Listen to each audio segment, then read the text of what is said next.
It is another cold London winter day as Sherlock Holmes receives Inspector Gregory into his Baker Street apartment. "A frosty morning, isn't it, Gregory? It must take a rather unusual case for you to come to me in this weather."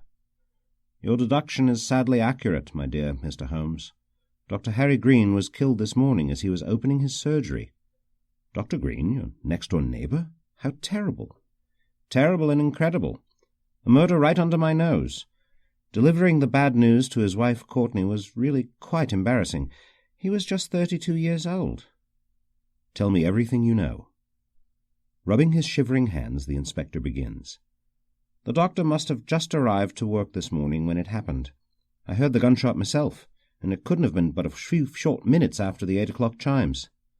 After breaking through the door to Green's surgery and going up the stairs, I found his body lying on the floor of his office room between the desk and the window. Dr. Green's door was locked, so nobody could have exited through it. I deduced right away that the murderer had escaped by way of the wide-open window, and as I looked down I could see a rope and a grappling hook on the street below. Luckily for us, the murderer didn't have time to pick it up as he ran away. Also, a very peculiar odour, like that of rotten soup, lingered in the surgery. I thought that the murderer had accidentally spilled some medicine during the aggression, but I couldn't find any open or broken medicine bottles." "Any other details?" "There are other unusual particulars, I imagine," Holmes queries more deeply. "We can rule out the possibility that someone entered overnight, since the building is very well secured. Only we residents have keys to the main entrance. On a hunch, I questioned everyone who lives or works in the building, as they might have seen something or even offered the murderer a place to hide during the night." "Tell me, who are the other residents?" "It pains me to be suspicious of them now. I've known them all for years. Anyway, here are the names. We have Miss Ava Clark on the top floor. She's the proprietress of the public baths across the street. The second floor, that was entirely occupied by Dr. Green. Only he had key to access the floor. On the first floor there are the offices of a circus company run by Patrick Jackson, son of the famous Charles Jackson. In the entrance hall there's a door to the household of the caretaker, Mr. Franklin Thomas, who lives on the ground floor and who, with his wife, tend to the building." "Can you tell me who else was in the building at the time of the shooting?" "It was early enough in the morning that the only other people present were me, Mrs. Clark, the caretaker, and the caretaker's family. All people above suspicion in my eyes." "Well, it seems a rather simple case after all, dear Gregory. Of course you'll need to work hard, but I don't believe it'll be too difficult for you to find the murderer." "Really? You have some suspicions, Mr. Holmes?" "Oh, yes, but one must never jump to conclusions too hastily. Perhaps I'd better ask my boys to give you a hand, if that suits you. I don't think I have time to dedicate myself to this case at the moment, whereas they could begin helping you at once." "Gladly, Mr. Holmes. Your friends have never disappointed me so far."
As we enter the chief coroner's office, we catch Sir Jasper Meeks leaning on his desk. "Good morning. I expected you to visit.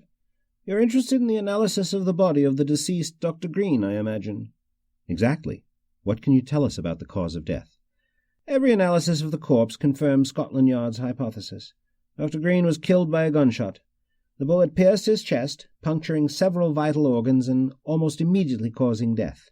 Judging by the injuries, the shot must have come from above, which suggests that the murderer is very tall or that the victim was on his knees when the shot was fired. Analysis indicates that the probable time of death was 8 o'clock in the morning, which coincides with the version of events given by the witnesses." "So you've not found anything peculiar?" "On the corpse, nothing. But I did notice something unusual on the clothes of Dr. Green. The first investigation suggested that the victim was killed by someone in the same room, or at least very close. If this was so, on the doctor's clothes I would have expected to find some burn, as is typically left by guns when hitting a target at close range. Instead I found nothing, neither residue of burned tissue nor traces of gunpowder. Does this prove that the murderer shot from afar? Certainly. However, judging from the wound and the injury, I would say not too far. About 10 meters away, maybe a little more. This makes it all the stranger when we consider that the shot came from above. This is great news, Sir Jasper. It will surely lead to a breakthrough in our investigations.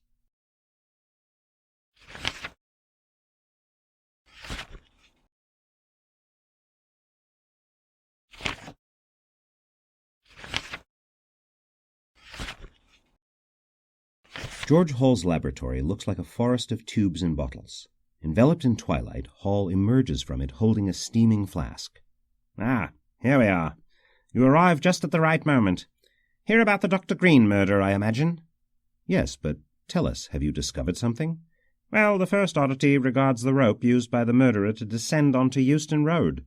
It was found heaped up on top of the grappling hook, and not vice versa, as one would expect if it had been unhooked from the escape. The grapple should have fallen last, finishing on top of the rope. Rather bizarre, isn't it?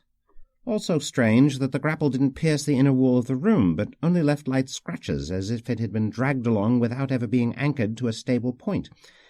They're small details, but taken together they suggest that the murderer didn't use the rope to escape. And how did he manage to leave the building, then?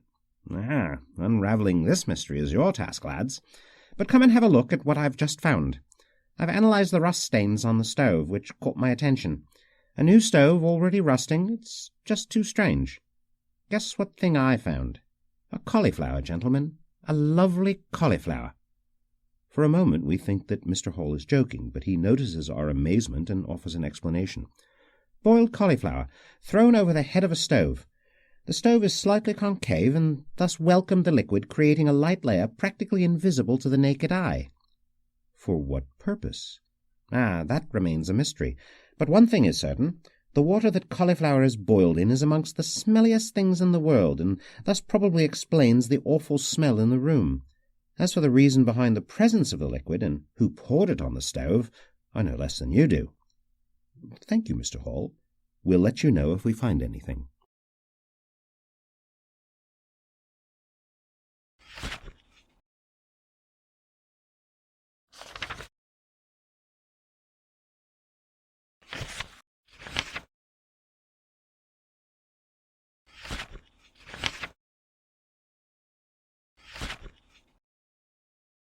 After a long wait, we are finally received by Inspector Lestrade. Ah, you. I wasn't expecting you to show up here, since you already spoke with Gregory. We don't wish to disturb you. Well, that depends on the nature of your questions. What brings you to Scotland Yard of your own accord? We are interested in the documents of Dr. Green. Have you found anything interesting? Honestly, I haven't looked at them, because that's Gregory's responsibility, and he's currently absent. However, from what I understand, he has examined them thoroughly, and aside from an anomalous financial transaction 10 years ago, he hasn't found anything without finding anything. How about the patient records? Lestrade throws us a knowing look. Sorry, no. No reference to the alleged murder. Green's patients' records were compiled with great care, in every detail, and contain the data of all his patients going back the past 2 years. But nothing even remotely interesting was found there. If the murderer really was a patient of the doctor, then Dr. Green decided not to write it down for his records. For this reason, we are also considering the blackmail hypothesis. Blackmail? In what sense? Blessed youth. If I had the answer, it wouldn't be a hypothesis, but a trail to follow. And now, if you'll excuse me, I must return to my own work. Good day, Inspector Lestrade, and thank you for your patience.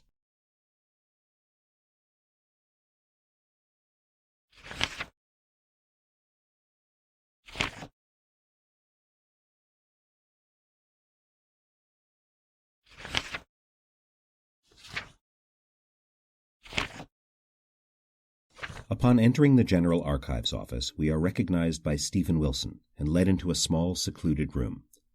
I have received your request. It took me a little time, but I've found what you asked for. He shows us a binder full of documents, yellowed and worn by age. These are the papers from Dr. Green's trial. You can look at them now if you like, but I can neither loan them nor allow you to make a copy. Warmly thanking Mr. Wilson, we open the binder and begin to comb through the various documents. The verbose language and convoluted judicial terminology makes reading difficult, so we compile a summary sheet to consult later. Key information includes: trial date, October 1876. Defendant, Dr. Harry Green, born 1843 in Winchester. Defense barrister, Richard Evans. Medical counsel, Dr. Richard Morgan. Witnesses, Sir Abel Cook, Evan Fisher, Alfred Davies.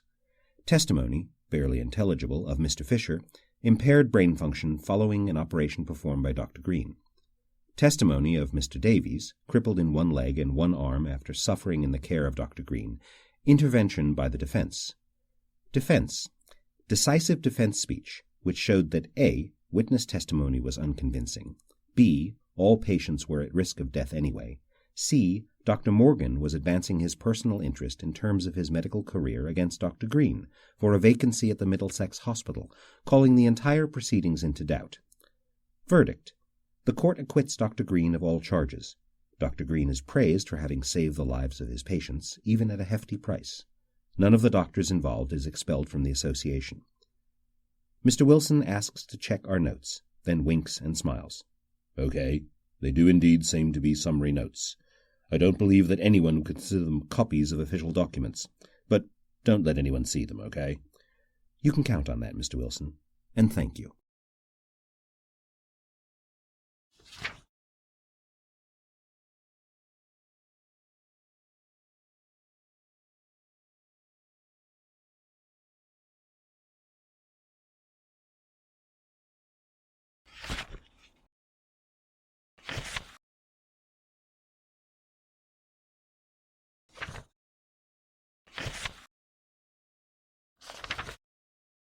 The Diogenes Club evokes an unnatural feeling. All members are respectfully silent, ignoring each other, each to his own. One wonders what motivates them to gather here as if to reaffirm their right not to be disturbed, when they could relax quietly at home without the risk of anyone speaking a word. Well aware of the first rule of the club, as soon as we see Mycroft Holmes we stand still and remain religiously silent, hoping for him to look up and recognize us. In a few minutes we are finally noticed. Holmes's brother beckons to us, and without hiding some reluctance, points us towards a small room designating for receiving visitors.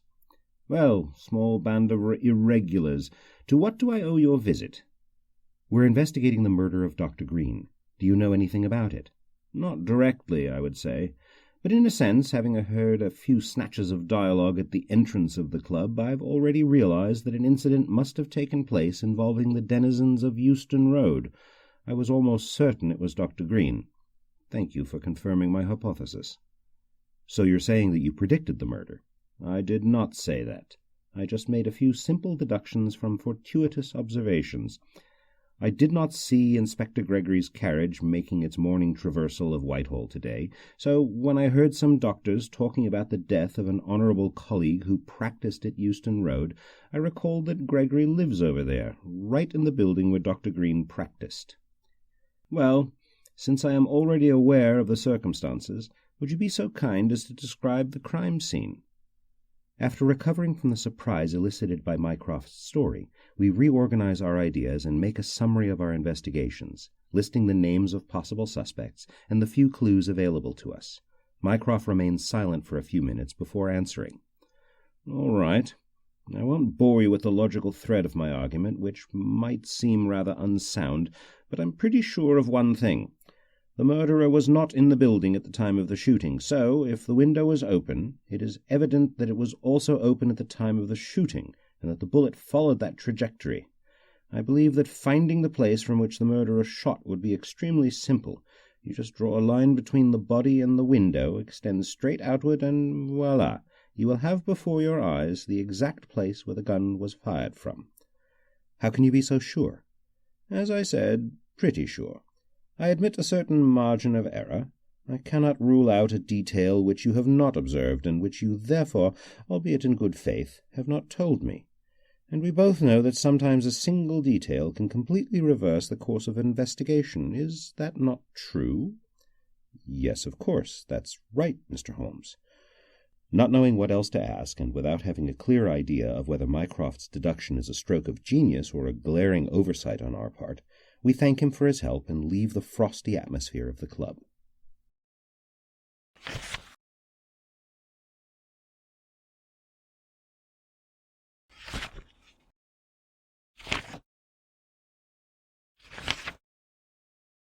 We find Holmes in his laboratory, locked on some nasty-looking experiment. "I'm rather busy right now, so I cannot help you. Do what it is you usually do, and once you think you are ready with the final solution, tell me, and we wrap it up. Now, if you excuse me, I need to finish here."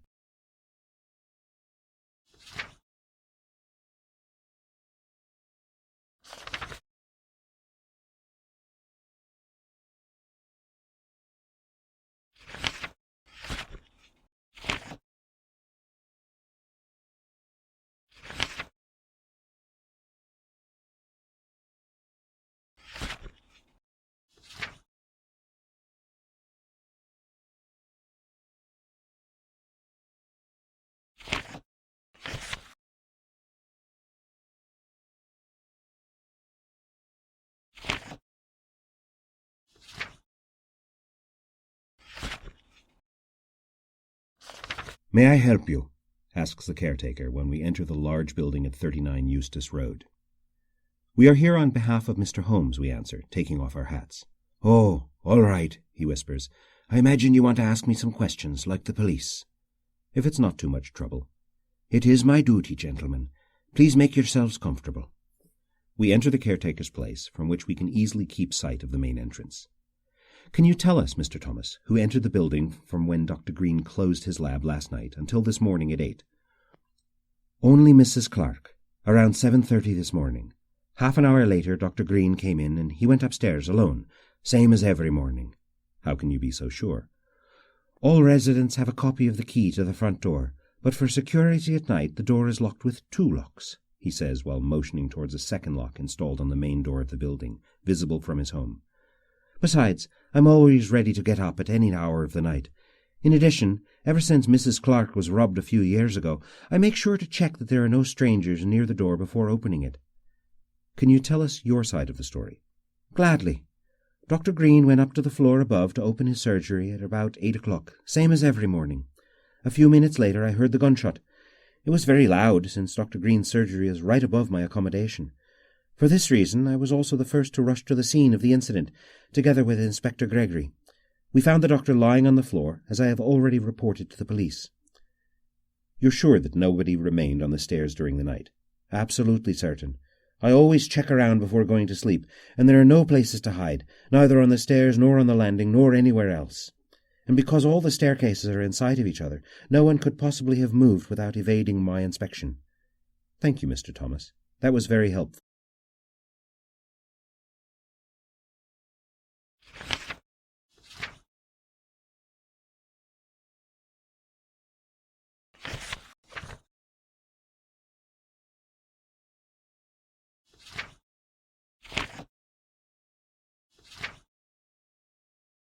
After passing through the entrance hall of the building, we enter Inspector Gregory's spacious apartment.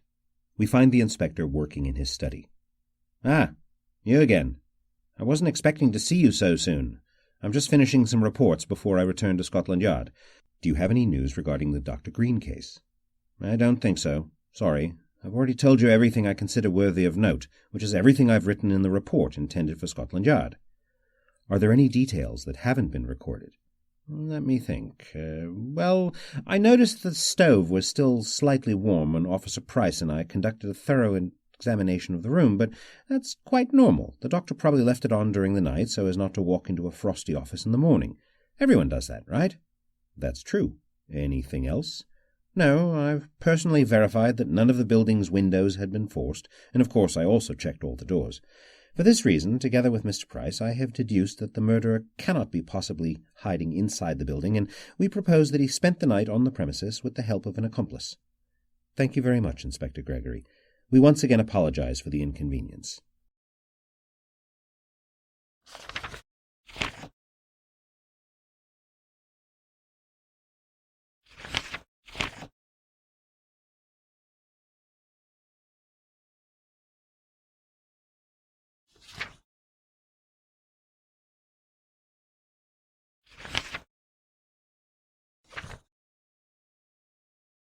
After a short delay, we are invited into Mr. Jackson's office.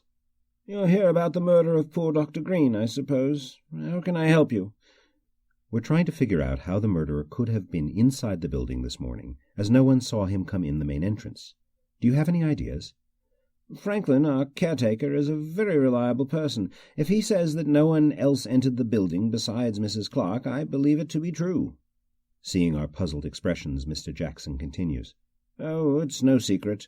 Obviously we neighbors have already met after being questioned by the police, in the hopes of being able to contribute to the investigation, of course." So you already know that we are considering the possibility that the murderer spent the night inside, perhaps hidden in one of these offices. Do you believe that is possible? "Oh, no, I do not think it is so. Most of the rooms are locked up. The only open offices during office hours are my own, the room of Miss Sidney Taylor, the office of the accountant, Daniel Ward, and the waiting room. Every evening at 5 o'clock, when I close my office and personally ensure that no one is locked inside. Obviously, I'm the only one with the key to access this floor of the building." Were you present at the time of the incident? "No, we open the offices at 9 in the morning. When I arrived, the police were already there, and I was informed of the terrible incident by an agent, Mr. Gibbons, I think was his name." What kind of relationship did you have with Dr. Green? "One of sincere respect, I would say. Our activities had little in common. After all, this is a place of work for me, as it was for him. We met in the entrance hall from time to time, exchanging a few words of courtesy, and then saying goodbye." We reflect briefly on Patrick Jackson's account. Knowing that the building only includes his administrative offices, we decide to inquire about the circus. Would you be kind enough to explain why the circus is not performing at the moment? "Gladly. Our circus was located at Oxford Street, but it was shut down a few years ago. It has a troubled history. My father, Charles Jackson, opened the circus in 1871, but success was short, and after the death of my father last year, the circus finally closed its doors. My brothers and I decided to move the administrative offices here to reduce expenses during the reorganization period." Could you tell us what exactly you do in this office? "We're mostly working on some small roadshows outside of London to make money, and every day we receive many young and old artists, all looking for opportunities." Thank you, Mr. Jackson. That was very comprehensive. Good day.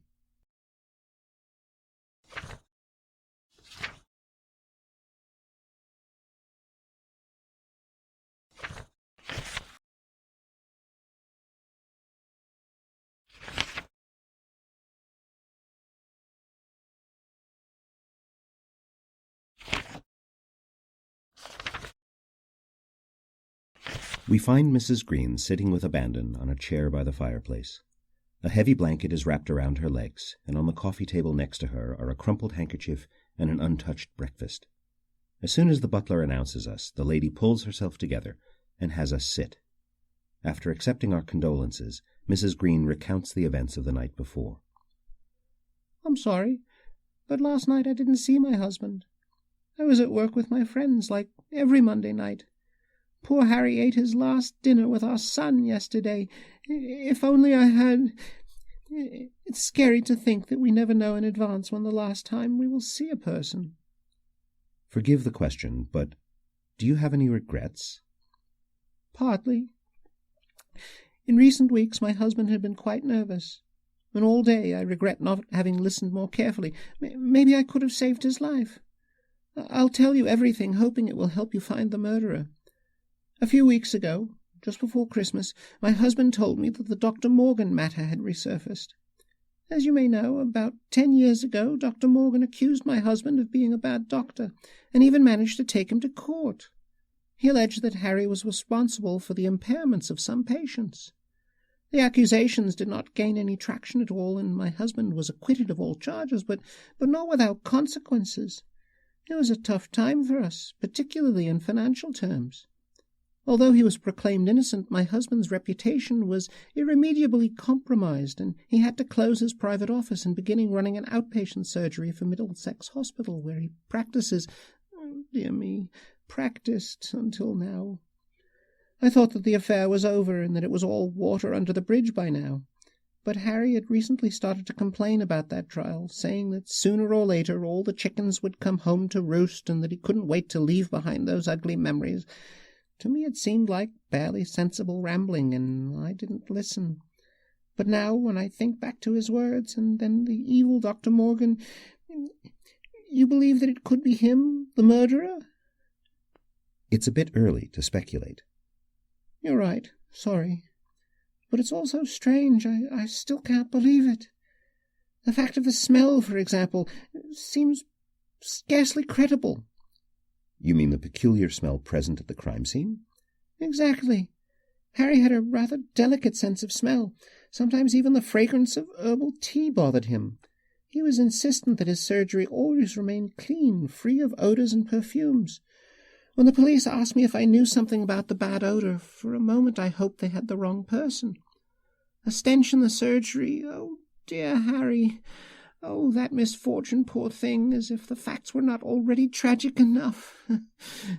Mrs. Green sobs and wipes her eyes with a handkerchief, visibly shaken. We decide to take leave as soon as possible in order to respect her grief. "Just one last question, madam. Can you tell us where we can find your son?" "Ah, Ernest, poor Ernest. You'll surely be able to find him at University College, where he's reading medicine. He's a model student, and in a few days will take his exams, but I fear that now he will not even be able to open a book."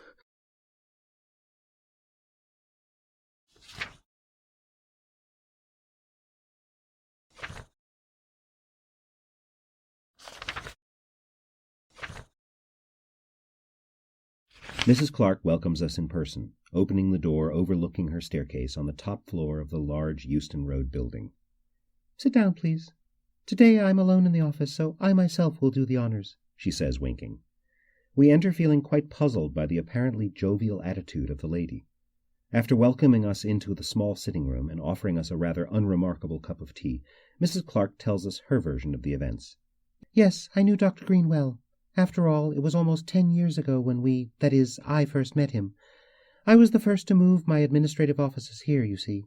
After the death of my husband Gustav, God rest his soul, I no longer wanted to run my business at the Seymour Street offices.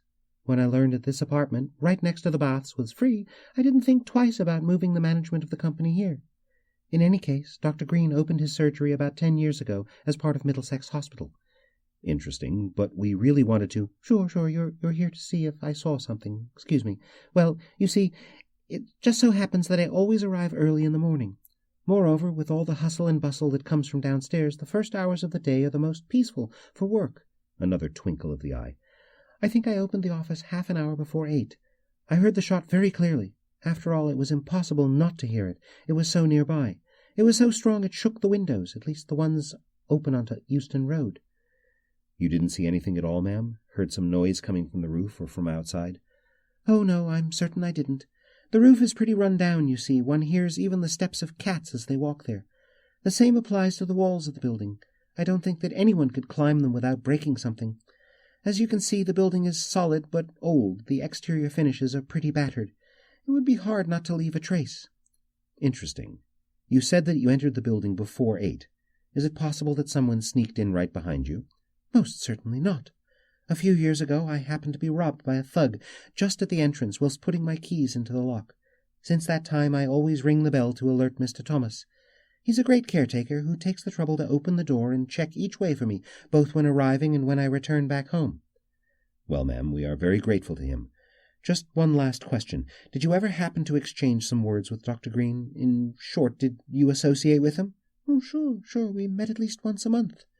"Can we inquire why, if it is appropriate to ask?" Mrs. Clark blurts out a laugh, then points to her eye. "Because of this dancing eye, of course. Dr. Green kept it in check, saying that one should not take one's chances with one's eyes. Don't you realize that it keeps jumping around? I've had this nervous tic for at least 6 months. Don't tell me you didn't notice it."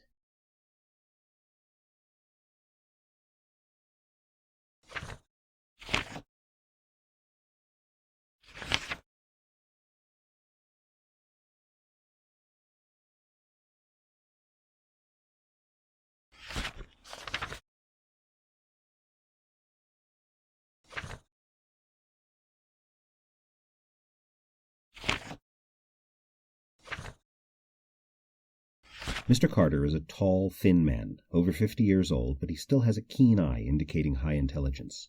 He scrutinizes us intently, checking our credentials with extreme interest. So, you work for Holmes. I'd heard rumors about it, but I was expecting the agents to be a little more formal, more official. But considering that Holmes himself is not a real cop, perhaps my expectation was unjustified. Ignoring this remark, we get straight to the point. Do you remember anything about the Dr. Green trial in 1876? Green. Let's see. The lawyer opened some registers, distractedly browsed several pages before finally stopping on a booklet enclosed in a silk ribbon. Oh, yes. Here it is. It's only my fee statement, I see, and a copy of the verdict. I handed all the other documents to the Office of Records. It's quite an old case now. Why are you interested? We're investigating Dr. Green's death. He was murdered this morning. Murdered? What a disgrace. Poor Dr. Green. Now I remember him. He did not have an easy life, that man. First the charges, then the trial, financial difficulties, and unofficial work at the hospital. Well, he was hardly a saint, but he was not a bad doctor either. Can you explain? I was the prosecution barrister on that occasion, and even though the court acquitted Green of all charges, they remained convinced of his guilt. In hindsight, I would say there may have been unintentional errors, unfortunate missteps. However, I don't know, there was something mysterious about the man, something, if you ask me, didn't come to the surface during the trial. In my work, you learn how to tell if someone is hiding a secret, but you also learn to keep those considerations to yourself. Justice is based on facts, not on assumptions. We very much agree with you. Do you recall anything else? No, sorry. That's all I remember.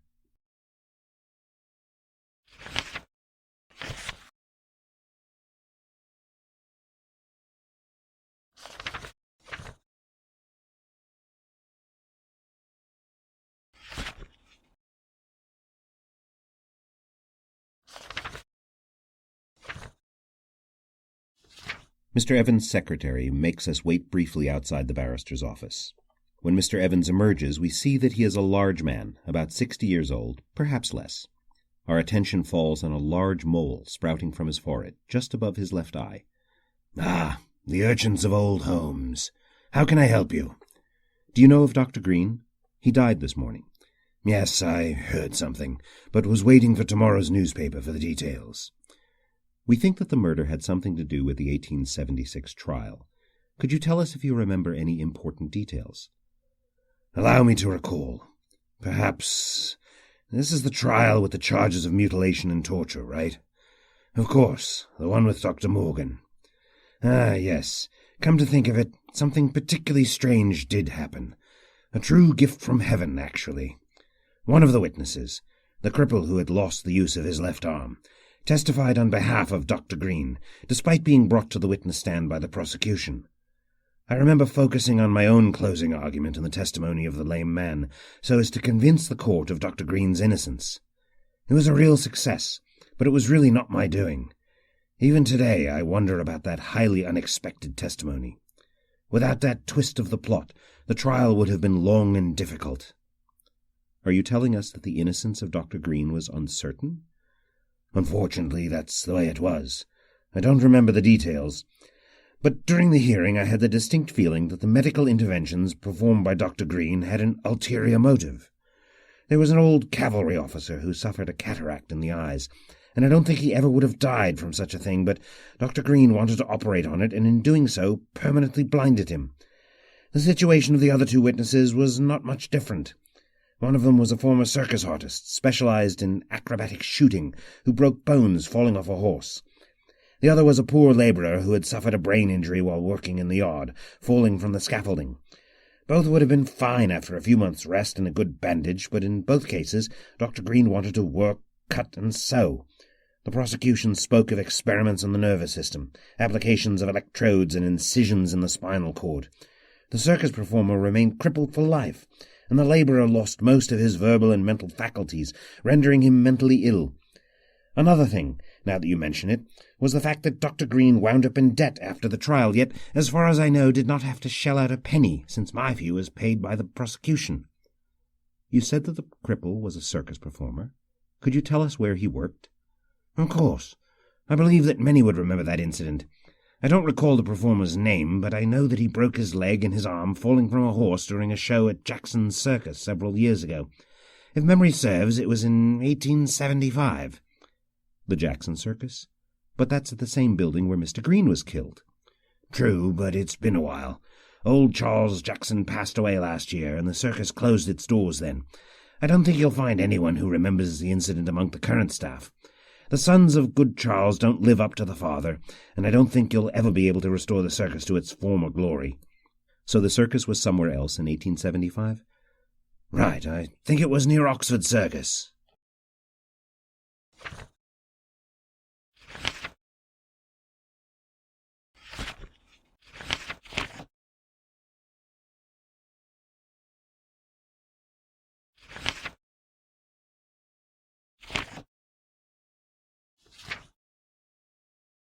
Dr. Morgan is clearly surprised by our visit. He welcomes us into his studio rather abruptly. After making us feel comfortable, he tells us his story in a detached tone. "I've told the police everything I know. It's true there was bad blood between us. We often fought shoulder to shoulder for our careers. He was always a little snotty-nosed, like all men from wealthy backgrounds, while I was a country doctor, making my way in the city. But after the trial, I accepted the evidence. Green was better than me, and he deserved all the success he had." "Can you talk about the trial?" The man shrugged, raising his nose a little in a way that betrayed a feeling of disgust.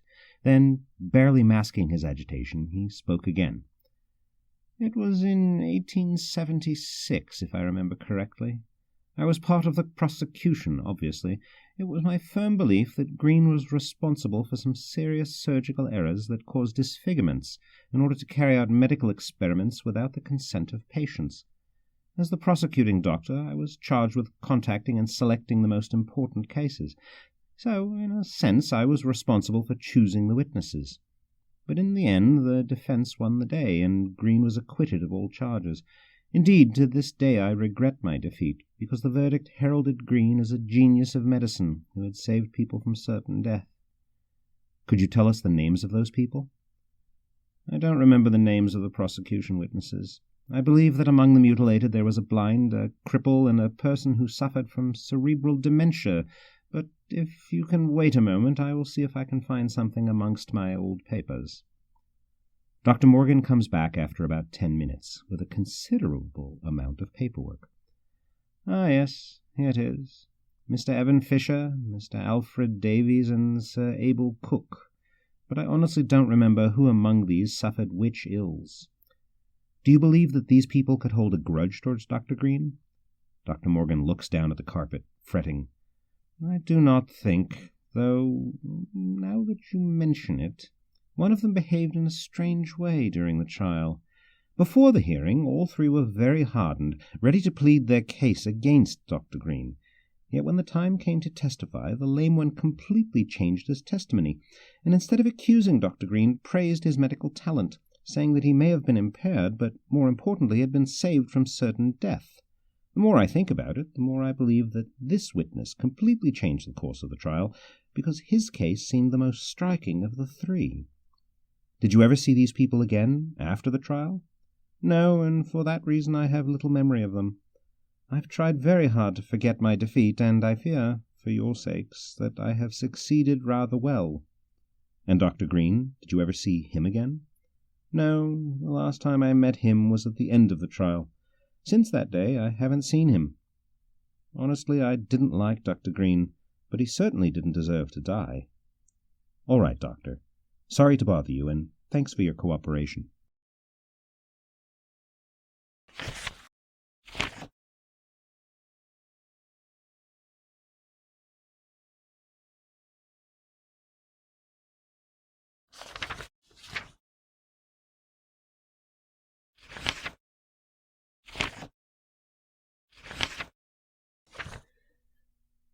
After a few minutes of waiting, we knock again on the massive wooden door. Finally, a rugged old woman opens it and scrutinizes us suspiciously. "What you rascals want?" "We're looking for information about Sir Abel Cook. Can we find him in this house?"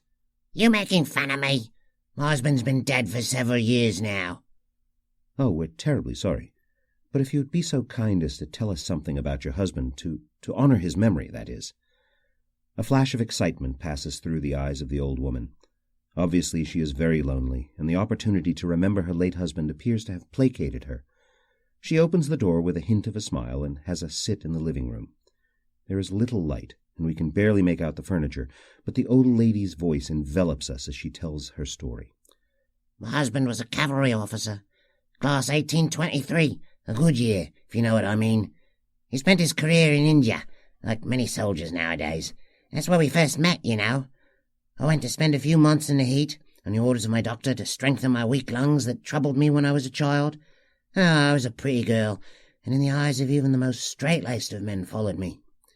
You don't believe me? I see your doubtful looks, but fear not. Time will consume you too. What was I saying? Of your first meeting in India. Yeah, that's right. I think it was 48. Abel had just earned his stripes as an officer in the first conquests of the Indian countryside. You're young, and perhaps you think that India has always been belonging to the British Empire, but that is not so, no, sirs. Her Majesty the Queen was named Empress of India just 12 years ago. Oh, how time flies. Well, we married in Bombay in 49, a year after we met, and then came back to London to set up house. Ours was not an easy life, but I'm not complaining. It was full of adventure. I remained here with family while Abel went back and forth to India until he got cataracts. That was in 73, if I remember correctly. In 74, he was forced to retire from the service, but he was still full of life. He agreed to undergo an operation by a self-serving evil doctor. Miss Cook gets up with difficulty, reaches for a shelf, and hands us a bottle. Slivovitz, imported directly from Slovenia. You fancy a little drop? No thanks, ma'am. She fills the glass to the brim, gulps down half of it in one go, and then continues talking. Oh, my Abel loved this. But back to us. So I mentioned the operation. That odious man with his devilish experiments. My husband first lost his sight. After a few years, put an end to his misery himself. Poor Abel. Rest in peace, my love. We're very sorry. There was also a trial, wasn't there? So you are well informed. Well, maybe you're not naive kids as I thought. Well, yes, there was a trial, a big one. But it was a farce, a mockery. Why do you say so? Because it was obvious that he was guilty. Everyone knew. He had a single shaky testimony, the babbling of a fool, the rhetoric of a barrister, and the trial amounted to nothing. We didn't get a guinea. The disappointment stole away Abel's will to live. He left this earth just a few years later. The old lady begins sobbing hoarsely and gulps down some more of the liquor. We are really sorry. Can we ask you if you've seen Dr. Green again since then? That murderer? Me catch the plague. How dare you name him? Who invited you in, filthy beggars? Who do you know? Out of my house, now! Get lost or I'll call the police! Rather surprised by the woman's sudden change in mood, we decide to depart quickly, leaving the house with our tails between our legs.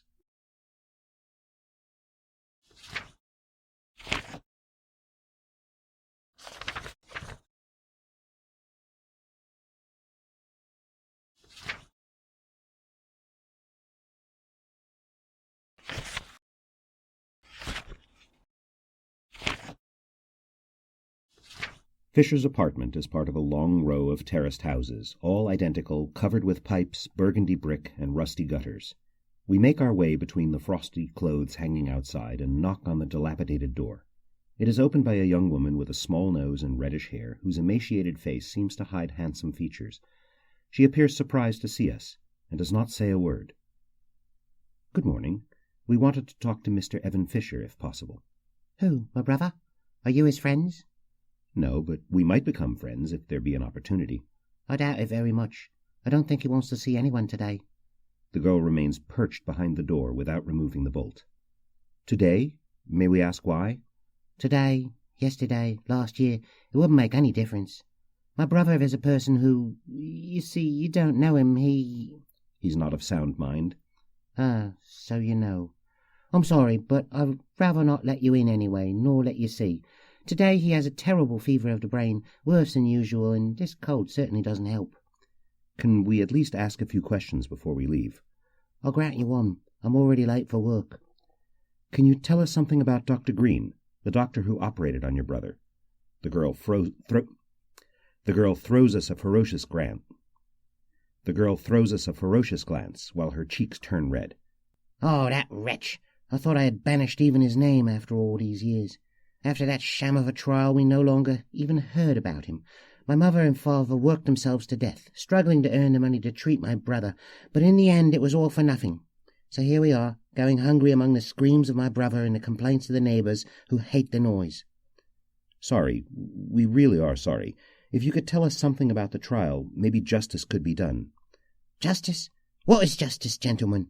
Justice doesn't exist. The world belongs to the crafty, as my grandmother said.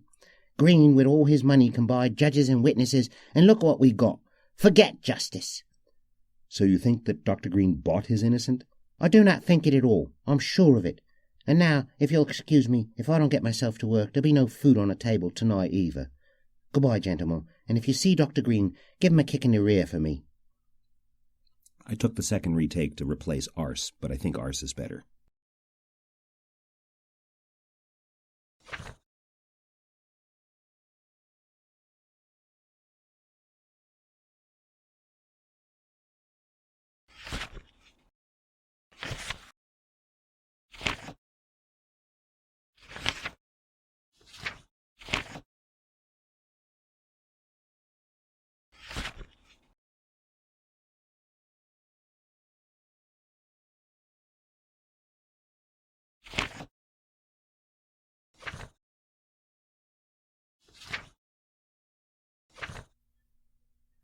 Mr. Davies' house is located on the ground floor of an old but well-maintained apartment building. The figure who opens the door is presumably Davies himself, judging from the left arm hanging inert along the side of his body. We'd like to ask you some questions, if that's okay with you. About what? Do you know Dr. Green, the doctor who is working on behalf of Middlesex Hospital? Green? Of course. Come in. Limping visibly, Mr. Davies has us sit down in a small but well-organized kitchen.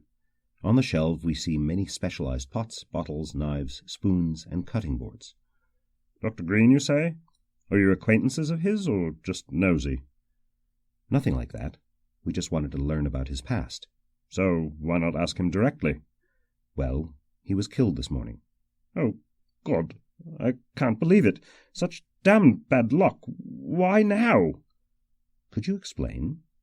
Of course. You see, many years ago I was a famous circus artist, performing with the Jackson Circus under the sobriquet of Red Raja. I was very good at doing various tricks on horseback, including juggling, acrobatics, and balancing. Then, following a bad fall, I broke my left arm and leg. Some doctors said I would be in good shape again fairly swiftly, but most were pessimistic, saying that I risked everything, spending the rest of my life completely paralyzed. Dr. Green was amongst the most pessimistic, but at least he set out to help me. It was thanks to him that I was able to walk again, albeit as a lame man. To save me from paralysis, Dr. Green was forced to sever some nerves, and this is the result. Mr. Davies swings his left arm at his side like a dead weight. Then, slightly embarrassed, he offers us a beedi, which we refuse. You don't know what you're missing. I import them directly from India. They're much healthier than regular cigarettes, believe me. They should also sell them here. Anyway, you told me that Dr. Green is dead. A real tragedy. Did you know him well? Oh, no. After the operation we lost contact. But we happened to run into each other about a month ago when I auditioned for the Jackson Circus. My right hand is still good, you see, and I could do very well for myself as a clown. I would like to return to the stage. It's not for nothing that I carefully kept all my material for the show, hoping to be given another chance. And the opportunity offered itself for me in the form of Dr. Green a month ago. He spoke about the opportunity of recovering at least the use of my leg by trying a new operation, and invited me to come back for a more detailed visit. And you went back? Mr. Davies smiles bitterly, dropping a little whitish ash from his beedi. Obviously. How does one say no to such an opportunity? He was offering not just the hope of recovering the use of my leg, but of returning to working and walking. Walking is a wonderful thing that only the lame appreciate. Mr. Davies sighs, wearing an empty expression. Now this opportunity has faded, and we were almost... Almost? Just last night Dr. Green examined me, and said that the operation could be attempted. He would have arranged everything himself with the Middlesex Hospital. He said that he owed me an old favour. He was a good man, believe me. It's a real shame that he died. Mr. Davies extinguishes his cigarette in the ashtray, takes a look at the ceiling, and then asks a question. Tell me, have the police already discovered something? Are they on the trail?" "We've not been informed about that, unfortunately, but we'll keep you up to date." "Yes, thank you. I'd be very grateful. I'd be relieved to find out that the murderer ended up behind bars. If you still need me, don't hesitate to drop by." "All right, Mr. Davies. We will. Goodbye."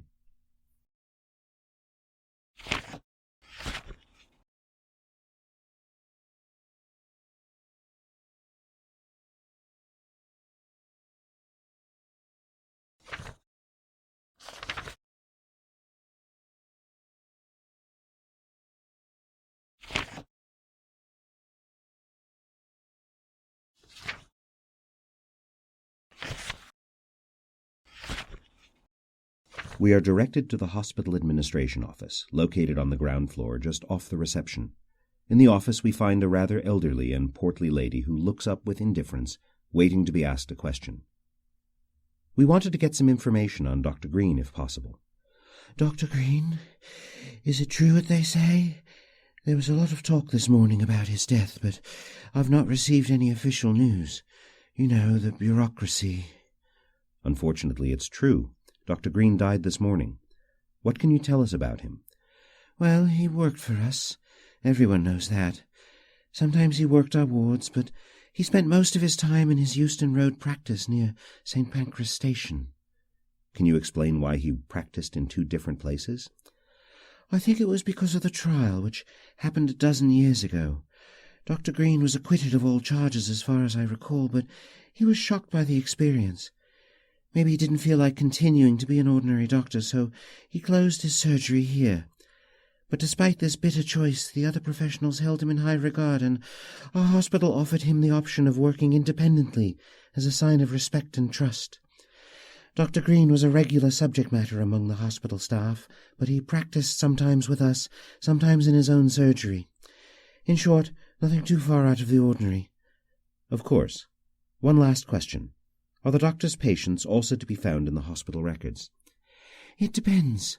The doctor worked with full autonomy, in view of his position of trust.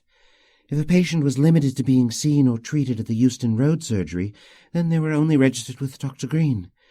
Any of his poorer patients would have come here if things began to look bleak, and then the patient registered with us also, of course."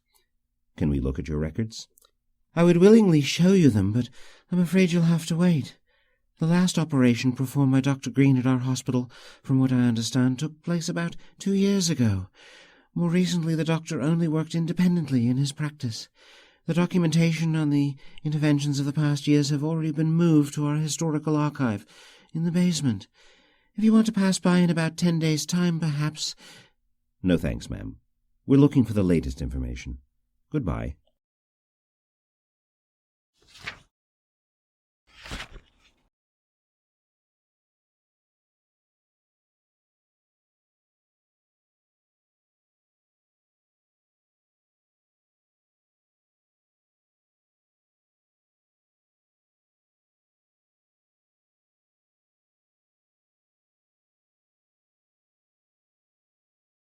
We enter the small surgery on the 2nd floor where the body of Dr. Green was found.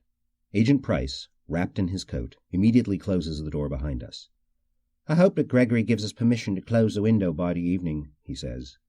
"Nothing has been touched since the body was found?" "That's right," confirms the agent. "apart from the door from the surgery, which was wide open, of course. I thought it was wise to close it so as not to let a draught in the building, seeing as Inspector Gregory gave orders not to touch the window. The body is in forensic medicine at this time." "Gregory knows what he's doing," we remark as we examine the room. On the left is a small library, full of scientific publications, medical books, and encyclopedias. On one bookshelf are bottles containing generic medicines for first aid and some medical instruments. Next to the bookcase is a large stove, almost new, with a slightly concave top on which we note some spots, stains perhaps, caused by dampness. The window which overlooks St. Pancras Hotel on the other side of Euston Road is wide open. There are tears in the wallpaper under the windowsill, apparently caused by the grappling hook used by the killer to escape. On the right is the doctor's desk, on which are some disorganized sheets of paper and yesterday's newspaper. "Victim was found near the window, on the floor, pierced by a gunshot to the chest," says Agent Price, "as evidenced by the bloodstain on the floor. Falling, the victim must have knocked over the chair. Gregory has already examined the paperwork on a desk, but he didn't find anything interesting. And you were the first policeman on the scene after Inspector Gregory? That's right. Did you notice anything strange upon entering the surgery? Yeah. As soon as I walked in, I smelt a very unpleasant odour, similar to that of boiled cabbage. According to Inspector Gregory, the smell was even more intense at 8 in the morning, but with the window open it is now completely gone. Many thanks, Mr. Price, and good luck.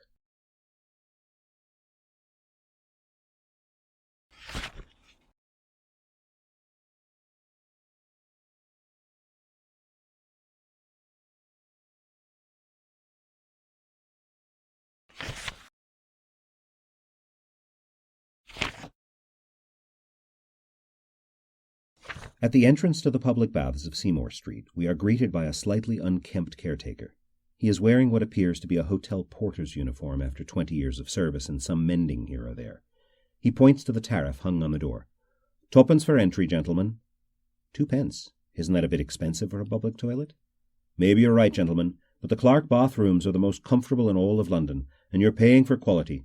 If you want to settle for any old bathroom to save a penny, then you're free to go elsewhere. Actually, we're not here to enjoy your baths. We've come seeking some information. Can you tell us whether Mrs. Clark comes here often? The owner comes to the baths at most a couple of times a day, and never for longer than is strictly necessary.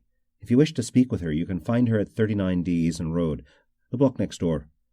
Necessary for what? Oh, to see what's going on. She's very keen to check everything in person. That's why our service is of superior quality. Otherwise, she sometimes brings potential associates here to show them the property and its refined interior furnishings. Another sign that our business is doing really well. You should see the class and elegance of her companions. Do you refer to any companion in particular? The caretaker looks surprised. He lowers his eyes, reflects for a moment, and glances around warily. You're journalists, aren't you? You think you can come here to pry the personal life of Mrs. Clark and fill up a gossip column in one of those stupid tabloid magazines. It's useless for you to try and tear information from your mouth. You're not the first, you know. And don't even think about handing me a coin to unstitch my lips, because I've absolutely no intention of telling you the name of the young gentleman accompanying the woman, and I won't let it slip. No, sir, not even by mistake. We remain a little confused by the aggressive tone of the caretaker, not understanding whether he was actually waiting for a bribe or whether he wanted us to keep clear of Mrs. Clark's business. In the end, we decide not to take the risk, speaking some empty cliché and turning away like nothing had happened.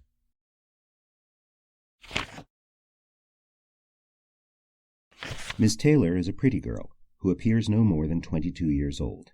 We are welcomed kindly into her apartment, which is so modest it is almost a closet. I'm sorry, it's a bit small in here, but please do have a seat. How can I help you? We introduce ourselves and explain the intent of our visit. Ah, yes, Holmes's helpers. I've heard about you. I'll be glad to tell you all I know, although I doubt you will find it interesting. Miss Taylor is right. Her version does not add anything to what we already know, as she was not present at the time of the crime. But when we ask her to confirm Mr. Jackson's versions of events, something intriguing comes up. Mr. Jackson is right. You can rule out the possibility that someone spent the night in our offices, but it is equally true that technically it might just be possible. Can you explain? There's a settee in the waiting room. A few months ago my sister, who normally lives in York, came to see me and took up residence at the St. Pancras Hotel. The hotel ran into some financial difficulties after a couple of days and withdrew her room without notice. Thank goodness this happened on a Sunday, and Mr. Jackson agreed to host my sister in the office on an exceptional basis. As you can see, my place is really small. There's no place at all for guests. However, it was one night only, many months ago.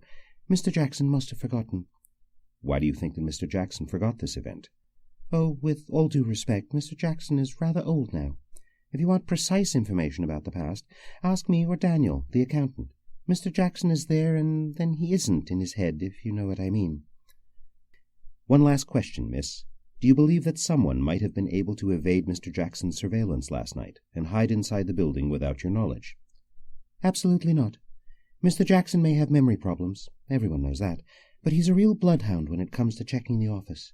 I've never managed to sneak even a vase of flowers without him noticing it immediately, the same evening.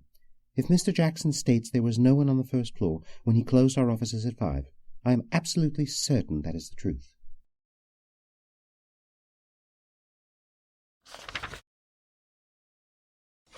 Mr. Ward receives us in his small apartment.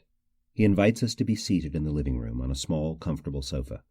It takes us just a few questions to establish that he is from a rich family, works more for passion than necessity, and has no useful information on the Dr. Green murder. A little disappointed, we take advantage of his willingness to ask some general questions about Mr. Johnson and Mrs. Clark. You already know, Mr. Johnson. I don't think there's anything to add. I personally believe that Mrs. Clark is completely unrelated to the case. Sure, she always complained about the comings and goings of Dr. Green's surgery, but that's completely normal amongst neighbours. Moreover, we of the circus definitely cause more noise than Dr. Green. Between creditors, debtors, new applicants, and now retired performers, we receive a lot of visitors daily. Is this coming and going of people very annoying? No, not really. Life in the neighbourhood is quiet and peaceful in general, especially since the St. Pancras Hotel closed its doors last week. Last week? But the news was only just released in yesterday's newspaper. Really? We saw them try everything possible before they surrendered. Perhaps they have been slow in giving the official announcement, but they've been closed for at least a week, I can assure you. Intrigued by this detail, we decided to inquire further. What can you tell us about the St. Pancras Hotel? Several months ago, the hotel started having some problems. Since part of the Seymour Street building was sold to a spring manufacturer, the hotel began to lose customers. The spring manufacturer's machinery rattled the walls, it was said, and many guests sought reimbursement for the torture inflicted on their nerves. At other times, as in the case of Miss Taylor, customers were thrown out without prior notice due to lack of personnel. Ultimately, after a long, slow death, the hotel closed its doors. Last week, in fact. Without any announcement? Yeah, apart from a small sign on the door, on which I think only a few words were written. What did it say? Ah, yes, closed until further notice, as I recall. But apart from that sign, no official announcement was made until the news appeared in the papers yesterday. Thank you very much, Mr. Ward. This is very useful to us.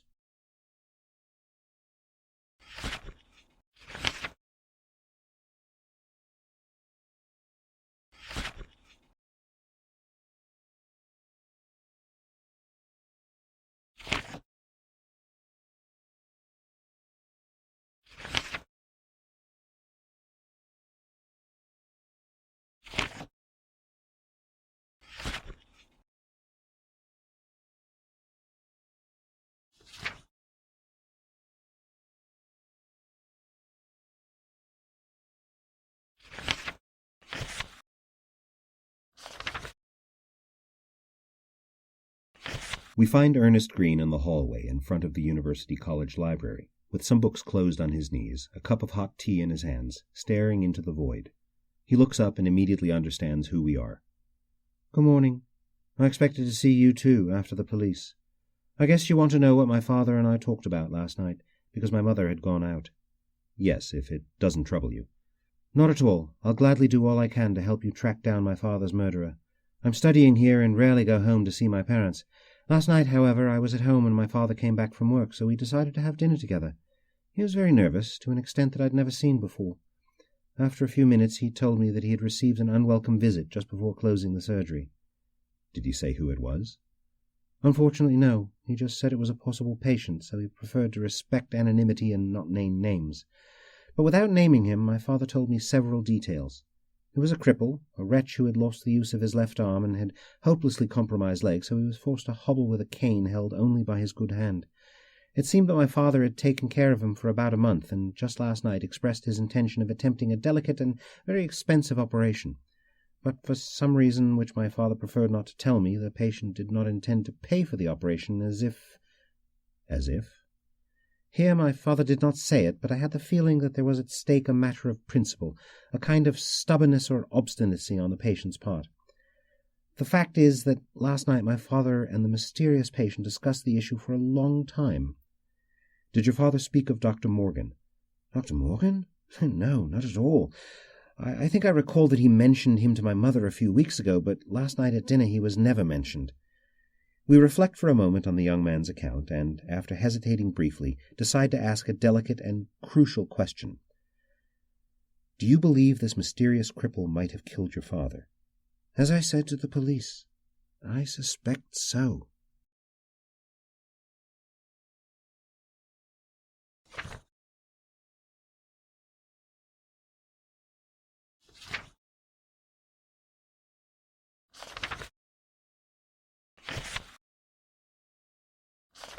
We arrive at the hotel, not far from Euston Station. The beauty of the building, with silver spires perched above the huge red brick wall, deeply inspires us. It's a real shame that the hotel has closed, but given that it is such an architectural masterpiece, hopefully it will only be temporary. After a brief look around, we notice that only a tiny sign posted on the main door. It is sensible to assume that few knew of the impending closure. At first, it appears that all entries are sealed, and there is no other way to enter the hotel. So we try one of the numerous passages of the nearby Euston Station, and after going up and down several flights of steps, we notice that the station's stables are adjacent to the hotel. Crossing the stalls, it is easy to sneak through a small passage in the fence, which leads to the back of the hotel. Here, right next to the deserted kitchens, one of the service doorways presents some signs of forced entry. Our observation is confirmed by the fact that we need only push the door a little bit to find ourselves inside. Once inside the building, we explore the different rooms, which are all open. We pay particular attention to the rooms overlooking Euston Road, and, finally, having reached the third floor, find a room that draws our attention. Unlike the other rooms, the curtains of the window of this room are completely open, and a quick glance confirms our hypothesis. The room is directly opposite the surgery of Dr. Green, despite being one floor higher. Examining the room, we find nothing apart from a tiny pile of ashes right by the window. We take a moment to examine it better. At first it appears indistinguishable from the ashes of a fireplace, black soot mottled with white. But the location under the window, and the modest amounts, suggest the residue of some strange cigarette, possibly flavored with a woody plant more than is usual. The only other thing that attracts our attention are some small circular imprints in the dust, slightly bigger than a sovereign, caused perhaps by a stick or the handle of some tool. Satisfied with the discovery, we collect some of the ashes for future reference, go down the stairs, and leave the same way that we came in, making sure that no one catches sight of us.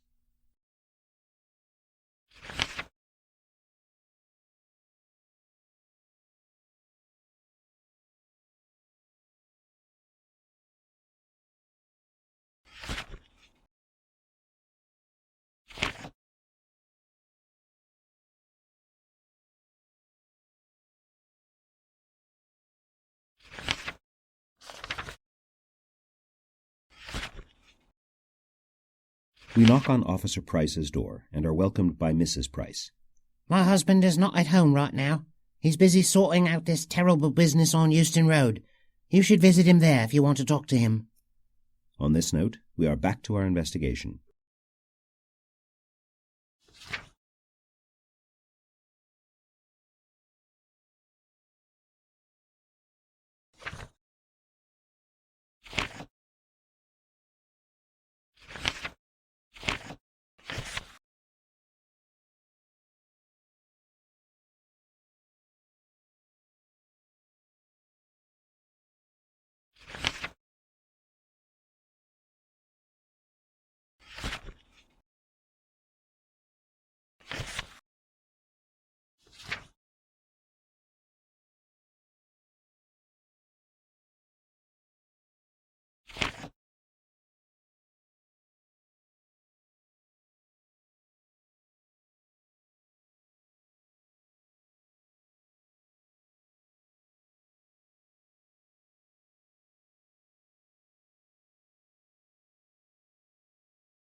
Holmes is sitting comfortably in an armchair inside his scarlet study.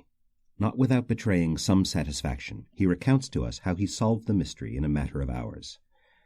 Given a murder with no apparent motive and no known murderer, one ought to begin by ascertaining the exact cause of death.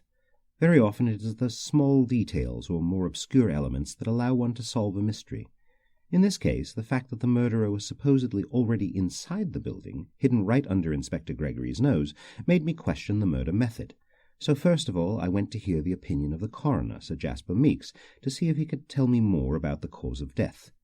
As soon as I learned that the bullet was fired from afar, I immediately thought of the open window, and wondered whether the murderer could have fired from outside the building. Dr. Green's window overlooked Euston Road, which reminded me of the news in the paper about the closure of the St. Pancras Hotel, located on the same street.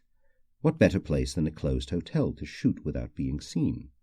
Suppose for a moment that the murderer had fired from the hotel in the morning at 8 o'clock as soon as the doctor entered his surgery.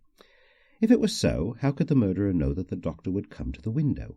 This was the weak point of my theory, but fortunately something else supported my hypothesis, the rope with the grappling hook. It seemed too strange that the murderer had managed to descend from the second floor after having fired a gun without anyone seeing him.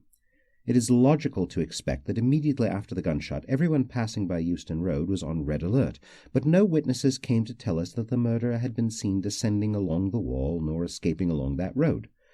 The other logical explanation, no matter how extravagant, was that the murderer had thrown the rope with the grappling hook directly from the window through which he had fired, just before or after having shot the victim, in order to sidetrack the investigation or to provide an alibi.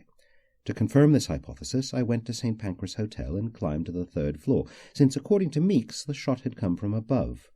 In one of the rooms overlooking Euston Road, I found a little cigarillo ash on the floor, and prints characteristics of a cane. By peering out the window, I noticed that the room looked down upon Dr. Green's surgery, and from that position a good shooter couldn't miss. I drew the following conclusions. The murderer was a good shooter.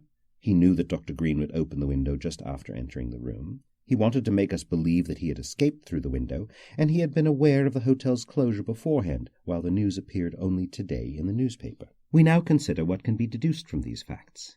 That the murderer is a good shot tells us nothing yet, but his confidence that Dr. Green would open the window indicates that he knew the doctor's habits, or even that he had acted to ensure that the doctor would open the window shortly after entering the surgery. This probably had something to do with the awful smell in the morning of the murder. The attempt to sidetrack the investigation with the rope did, however, lead me to believe that the murderer would never be able to escape along it, making him probably an old man or a cripple. Finally, the fact that he knew that the hotel was closed tells us that he had previously passed through Euston Road. If we put it all together, what do we have? A good shot, acquaintance of the victim, crippled or old, who had been in Euston Road recently. If we were crippled or old, it would likely to be a current, potential, or otherwise former patient. But why would a patient want to kill a doctor? The most likely explanation is revenge. Perhaps the patient deemed the doctor responsible for his disability, or demanded special or expensive care that the doctor refused to provide. I decided to go to the Office of National Archives to look around the legal archives, assuming that someone had filed a lawsuit against Dr. Green. Here I found further confirmation of my hypothesis. By studying some of the old trial documents, I found references to Mr. Alfred Davies, a cripple who had been disabled by our very own Dr. Green shortly before the trial. Before querying Davies, who at this point was my suspect, I decided to double-check my theory by paying a visit to the defense lawyer of the trial. "Why did you visit the defense lawyer, and not the one for the prosecution?" asks Watson, intrigued, sure that his friend already has a ready answer. Elementary. When preparing for a trial, a good lawyer must know everything about his opponent. If Mr. Alfred Davies was a prosecution witness, it was natural to assume that the defense lawyer had reviewed his past in detail. Also, human beings tend to forget their failures and remember their successes, so it was logical to expect that the defense attorney, having won the trial, remembered more about it than the prosecution. And so we come to the penultimate step of my investigation, the visit to Richard Evans, attorney in defense of Dr. Green, at the time of the trial. Here the key points of my deduction were confirmed and clarified. Alfred Davies, a former circus artist, was a good shooter and was crippled following an operation performed by Dr. Green. Furthermore, I became convinced that Dr. Green was not entirely innocent, that he had bribed Mr. Davies to alter his testimony on the witness stand. That would also explain the mysterious debts incurred by Dr. Green at the time of the trial, debts that no one could explain. Here is my final point. Green managed to bribe Davies and win the trial, after which he attempted to sever all ties with the past by working in an almost anonymous fashion. But when the Jackson Circus began running advertisements in search of old and new talent, fate must have led Davies to the very same building where Green worked. It is likely that Davies had learned over time that an impairment lasts forever. However, the money to silence it does not. So after confronting Green, he decided to execute his own amended justice. Green himself was impaired by the guilt, having been unable to denounce Davies lest he reveal his own misdeeds. "Your reasoning may have been brilliant," intervenes Inspector Gregory, "but it is only conjecture. To convict Davies we need some evidence." Evidence, Inspector? But there's plenty of it. I bet that the prints found at St. Pancras Hotel correspond exactly to the cane that Davies uses, and I know for a fact that Mr. Davies has a habit of smoking exotic cigarillos, which explains the whitish ash found in the hotel room from which the shot was fired. "How do you know?" Gregory presses. Well, I took the trouble to interview him a few hours ago, and he confirmed that he met Dr. Green the evening before the murder. Evidently afraid that he might have been seen, he preferred not to lie about this fact, certain that the ploy of the rope and the grappling hook would completely exonerate him. Thus we arrive at the last detail of the crime, the cauliflower-like odour. Davies knew that Dr. Green would not be able to stand the smell, which he prepared when he went to the surgery to confront the doctor one last time.